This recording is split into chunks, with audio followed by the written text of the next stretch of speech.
Hello पे केमी अच्छ तो जो ओडिया कंपलसरी जोगाजोग ओडिया कम्युनिकेशन क्लास आज तुमको स्वागत करुच्ची। आज सिलेक्टेड क्वेश्चन डिस्कस करवा जो भाषण करा रही मोर भाषण से भाषण करार गोटे सिलेक्टेड क्वेश्चन कौन भाषण परिसर उपयोगिता यही प्रसंग उपर आलोचना कर। ए क्वेश्चन देख आदिम जनसमाज प्रारंभिक पर्यायर पारस्परिक जोगाजोग केवल कथोपकथन और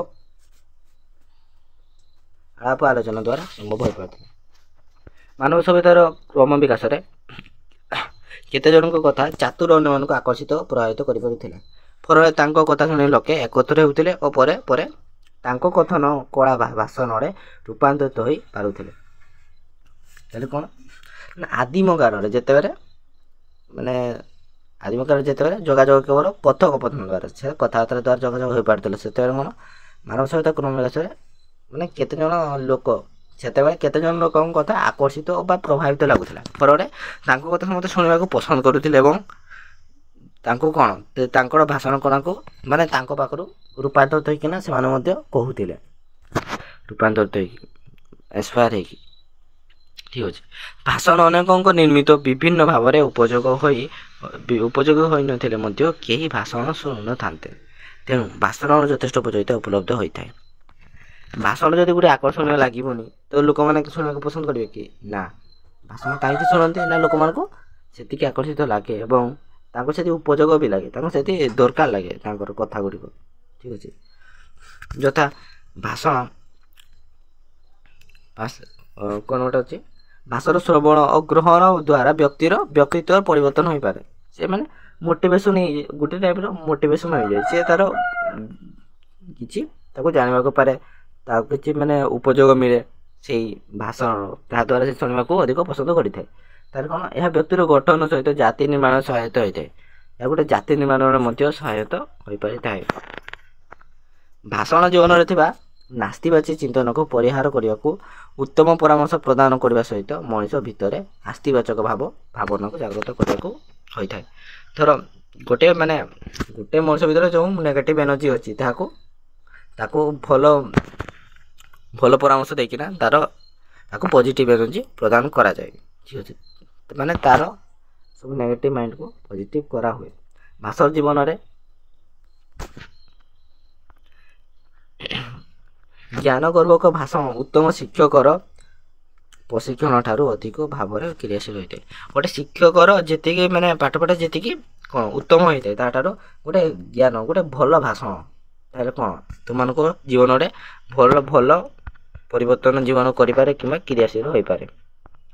शिक्षा संस्कार उभय क्षेत्र में भाषण सृष्टि कर माने शिक्षा हो कि संस्कार हो तो उभय क्षेत्र में भाषण कला सृष्टि करें। विशेषकर विपदगामी मानव को अनेक समय भाषण उपयुक्त मार्ग प्रदर्शन करें। विपद जी माने खराब रास्ता जाऊ भाषण द्वारा सी तार भल दिग पाई जाइथो भाषण द्वारा ताको भल दिग मिली थाए उपयुक्त मार्ग ताको प्रदान कर विपदगामी मनुष्य। भाषण भाषण अशिक्षित को प्रतिहित करें अशिक्षार अंधत्व दूर कर बंधु भली साहाय्य कर अनेक प्रकार जटिल समस्या समाधान कर। धर गोटे अशिक्षित लोक से जान ना कौन से भाषण द्वारा नहीं पढ़ा न कि भी से भाषण द्वारा तार अंधत्व दूर हो पार से माने आलोक देखिपार एवं तार अनेक प्रकार जिते जटिल सब समस्या था सब समाधान कर से भाषण माध्यम।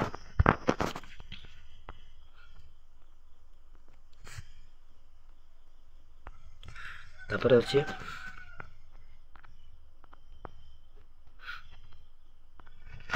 भाषण जन उत्तम बंधु तापर प्रकृष्ट शिक्षादाता रूपे दिशाहीन को परामर्श उपदेश प्रदान करा जाए जाको भल दिशा देखा जाऊ नथिबो सी कौन ये भाषण कड़ा गोटे बंधु भाव में उपदिष्ट गोटे शिक्षादाता गोटे शिक्षक भाव में भल दिशा देखाई पार। ज्ञान परिसीमा को भाषण वर्धन करता है साधारण भितर पारस्परिक संपर्क को से सुदृढ़ कर से ज्ञानर ପରିସୀମାକୁ ଭାଷଣ ବର୍ଦ୍ଧନ କରିଥାଏ ଓ ସାଧାରଣଙ୍କ ଭିତରେ ପାରସ୍ପରିକ ସମ୍ପର୍କ ସେତୁକୁ ସୁଦୃଢ଼ କରିପାରେ। ମଣିଷ ଭିତରେ ଜଡ଼ତା, ନିଷ୍କ୍ରିୟତା ଓ ସ୍ଥାଣୁତାକୁ ଭାଷଣ କରିଥାଏ ଫେରି ଆସିବ। ଜ୍ଞାନ ବିଜ୍ଞାନର ନବୀନ ଆୟନରେ ମାନବକୁ ପଦପାତ କରାଇବା କ୍ଷେତ୍ରରେ ଭାଷଣ ଗୁରୁତ୍ୱପୂର୍ଣ୍ଣ ଭୂମିକା ଗ୍ରହଣ କରିଥାଏ। ବ୍ୟକ୍ତିଗତ ଉନ୍ନତିର ଭାଷଣ ଯେମିତି ମାର୍ଗଦର୍ଶନ କରାଏ, ଜାତୀୟ ଜଡ଼ତା ଭଙ୍ଗ ବା ମହାସୁଷୁପ୍ତି ଭିତରୁ ଉଦ୍ଧାର କରି ଭାଷଣ ମଧ୍ୟ ସେତିକି ଜାଗ୍ରତ କରିଥାଏ। ଜାତି ଭିତରେ ଗୋଟିଏ ଦୃଢ଼ ବର୍ଦ୍ଧନ ସୃଷ୍ଟି କରି ପ୍ରାୟ ଜାତି ଭିତରେ ଅଦ୍ଭୁତ ଭାବରେ ଭାଷଣ ପ୍ରାଣ ସଞ୍ଚାର କରିପାରେ। ଜାତିକୁ ସଂସ୍କାରିତ କରିଥାଏ। ଜାତୀୟ ଅସ୍ମିତାକୁ ନୂତନ ଭାବରେ ଜାତି ସମ୍ମୁଖରେ ତରି ଧରିବାରେ ଭାଷଣ ହୁଏ ସ୍ୱତନ୍ତ୍ର ଆଦର୍ଶ। ପ୍ରତ୍ୟେକ ଜାତି ଭିତରର ନିଷ୍କ୍ରିୟତାକୁ ଭାଙ୍ଗି ନୂତନ ଜାତି ଗଠନରେ ଭାଷଣ ହୁଏ ମହାର୍ଘ ଐଶ୍ୱରୀ। ଠିକ୍ ଅଛି, ତ ଭିଡ଼ିଓଟି ସରିଲା। ଚ୍ୟାନେଲଟିକୁ ସବସ୍କ୍ରାଇବ୍ କରିଦିଅନ୍ତୁ, ଭିଡ଼ିଓଟିକୁ ଲାଇକ୍ କରନ୍ତୁ।